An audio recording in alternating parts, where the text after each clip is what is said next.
Hello students, welcome to today's lecture. Today we are going to discuss chapter 11 of Business Studies. The name of the chapter is International Business.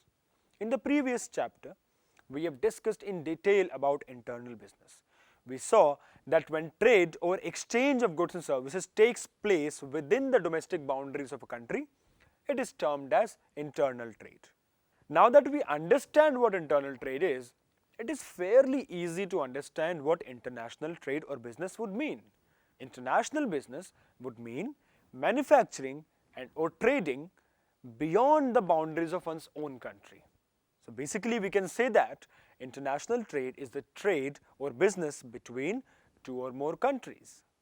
It involves those business activities that take place across the national frontiers. It involves not only international movement of goods and services but also the movement of capital, personnel, technology, intellectual property like patent, trademark, etc. So any sort of movement related to the activity of business beyond the boundaries of a country can be termed under international business. And this is very important to understand. Why? Because mostly people think of international business as international trade only.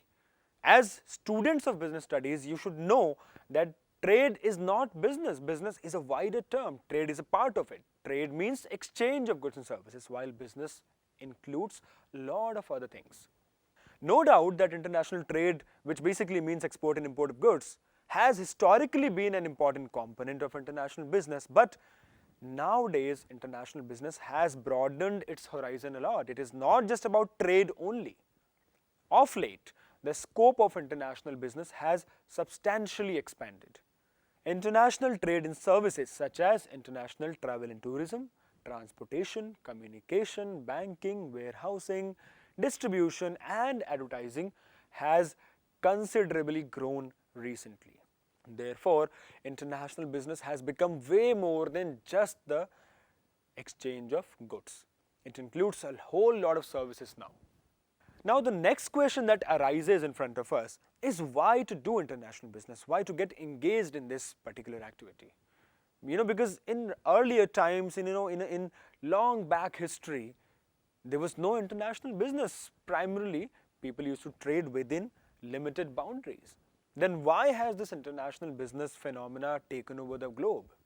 The fundamental reason behind international business is that the countries cannot produce equally well or cheaply all that they need.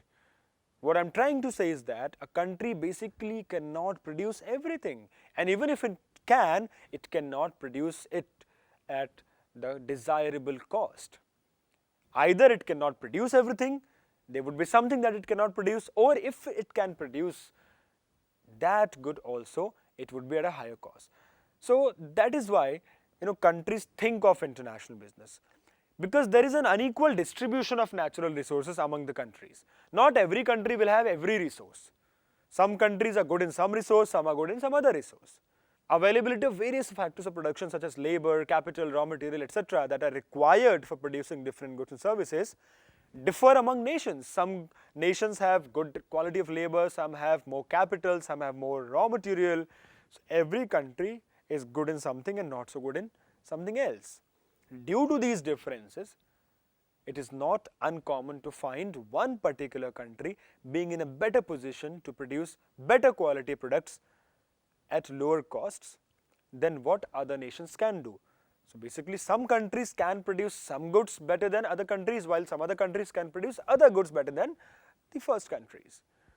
Due to these differences, some countries have an advantage in some goods, while some other countries have advantage in other goods. This advantage is known as comparative advantage. And due to this, countries prefer to focus on producing what they are good at and getting the other things from outside, or basically importing them. So I would like to produce what I am good at, and what I cannot produce that well, I would like to import that from other countries.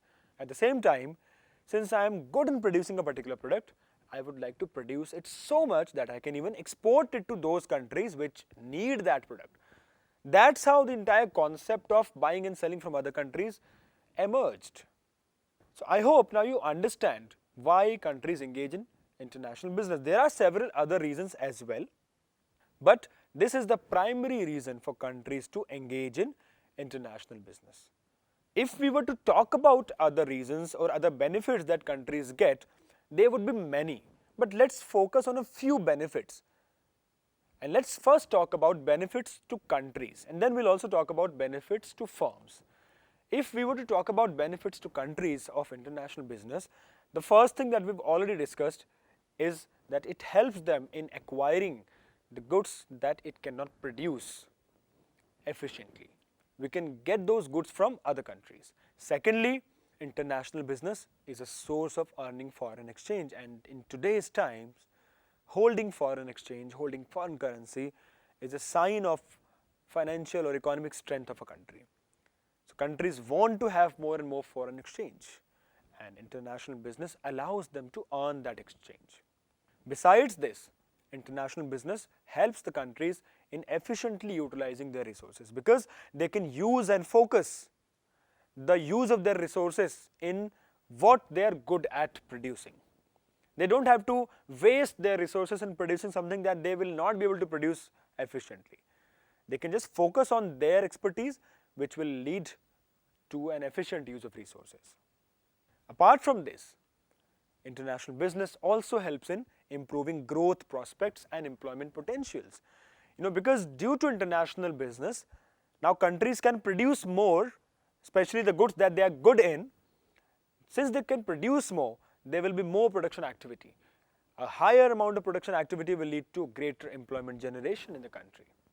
And with this comes the next benefit, which is the increased standard of living. With more employment, more incomes coming in, more foreign exchange coming into the country, the standard of living of the people of the country will also increase. So these were the benefits to countries of engaging in international business. Talking about the benefits to firms, even firms can benefit a lot from international business. First of all, international business helps them in utilizing their capacity in a better manner.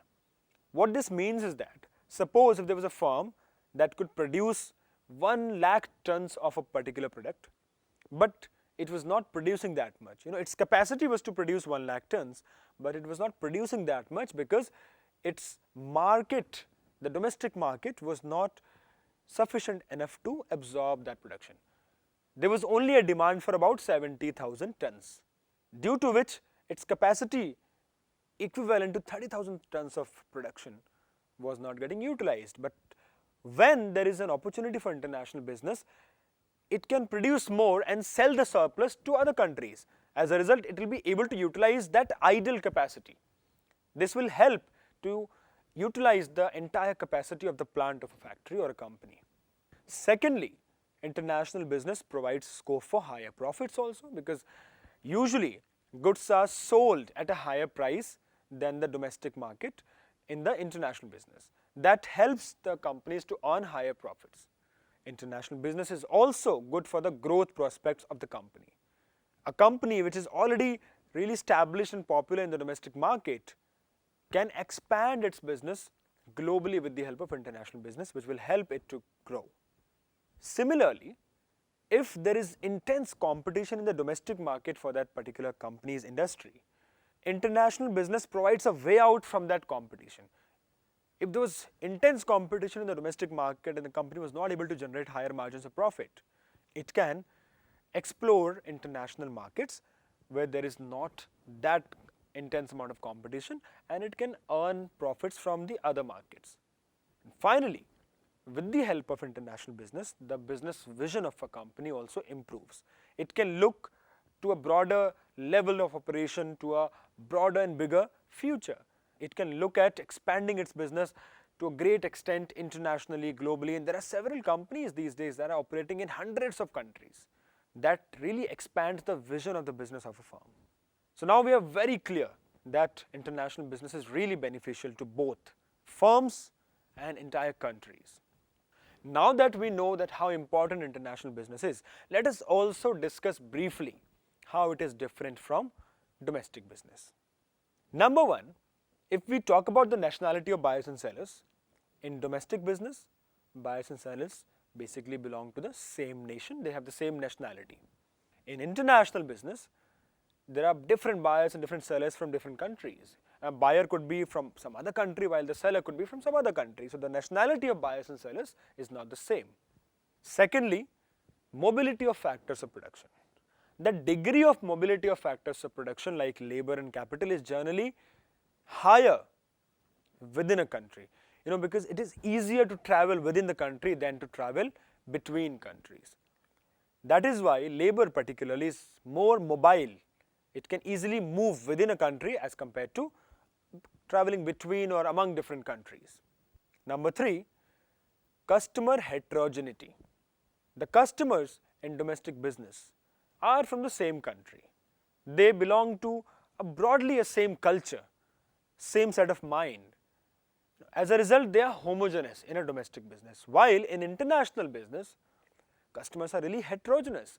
A company which is engaged in international business can be selling the same product to different customers of different countries, and each customer from each country would be different from each other. A customer from Japan would be very different from a customer from America or a customer from Europe. So customers are heterogeneous in their way of dealing, in their way of thinking, in their way of using the products. That is what we call as customer heterogeneity. Apart from this, business systems and practices are also different when we are dealing in international business. In international business, a firm or a company has to trade with customers of different countries, and each country has its own systems of business, its own business practices, which could be different in different countries. While in domestic business, since we are dealing within one country itself, overall the business system and practices are more or less same. Similarly, political systems and risks are also quite different and varying and really different from each other in different countries. So that's what a problem basically is faced by companies dealing in international business, because they have to cope up and understand with different political systems and risks of different countries. While in domestic business, basically there is one political system, and that is very easy to understand because the business has grown from that particular country itself. So the risk of not understanding the political system is also lower. Finally, a very easy difference between the two trades is that under domestic business, the currency used is the currency of the country, the local currency, while in international business, usually there is a foreign currency involved. So these were the differences between international business and domestic business. I hope now you're very clear that how domestic business is different from international business and how international business proves to be more challenging because of different types of customers, different political systems, different business systems. Even the currency systems are different, so a business engaged in international business has to understand a lot of things, has to have a good grasp on these different cultures and systems and exchanges, currency systems basically. So dear students, before we go further and deeper into this chapter, let us first try and recapture everything that we have talked about international business till now. Because going further, we are going to talk about really intricate details of different varieties of international business and the procedures involved in them. And the procedures are fairly long and complicated. So before we get into that, let us first try and recapture everything that we have done till now. First of all, what do we mean by international business? By international business, we understand that businesses or business activities take place between two or more countries. So when a business or a business activity goes beyond the boundaries of its own country, it becomes international and its activities become international. International business has gone way beyond just the trade or just the exchange of goods and services. What do we mean by trade? Trade is basically exchanging goods and services, buying and selling of goods and services. International business has become way more than that. It has now been capturing different activities of a business, be it communication, be it banking, be it transportation, or everything related to business activities has become international now. Not just the buying and selling activity has gone global, but even all such services related to trade have also gone global. That's why international business has become so crucial these days. It is important not just for businesses or firms, as it helps them in earning higher profits and in getting access to bigger markets. it is also important to countries because it helps the countries in earning foreign currency. It helps the country in getting those goods and services which it is not able to produce efficiently. So international business is very crucial in today's times for businesses and for countries itself. And not just for business and countries, it is also important for customers or the general public, because with the help of international business, now people can enjoy a wider variety of goods and services.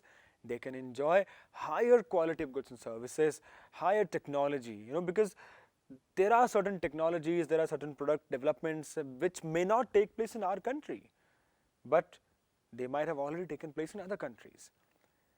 Take the example of India. Before 1991, when India globalized its economy, before that, Indian customers would hardly get to experience the high-end technology, the computers and everything that were getting popular in the Western nations. Indian customers were deprived of that. But with the help of global trade and international business, Indian customers can enjoy all those goods that are available internationally, all those high-end, technologically advanced products that other people enjoy.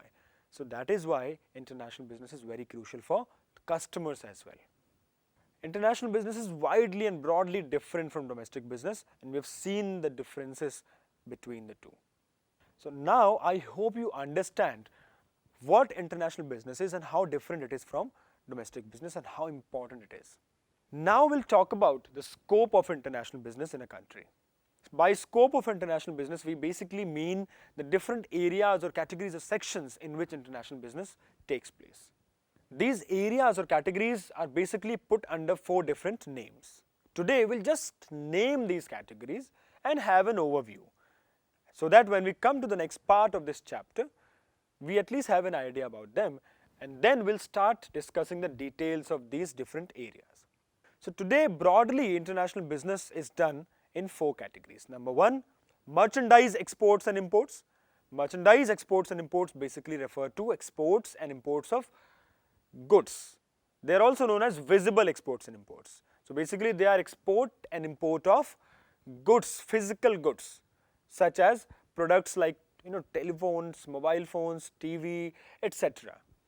Such goods, when traded between countries, is known as merchandise export and import. Export, as we all know, is selling the goods produced in one country to other countries, while import basically means buying goods from other countries. So what is export for one country is basically import for the other country. So when export and import of goods is done, it is called merchandise exports. That is number 1. Similarly, these days, services are also exported and imported. Number 3, there is a system of licensing and franchising that we will talk about in detail in the coming parts. And after that, 4th very crucial and important category of international business is foreign investments. Now, business is not just business in goods and services. Business has gone beyond that. There is a trade or exchange of investment or capital as well. People or companies from one country go and make investments in other countries, and that's what we call as foreign investments, which can be of different forms. So we will talk about these 4 categories in the coming parts of the chapter. In today's lesson, we just tried to build a basic understanding of what international business means. We saw the importance of international business. We saw its difference from domestic business. I hope you were able to understand all of these concepts clearly, because once you're done with this, you'll be ready to understand different categories of international business in the coming classes. This was it from today's class. Thank you.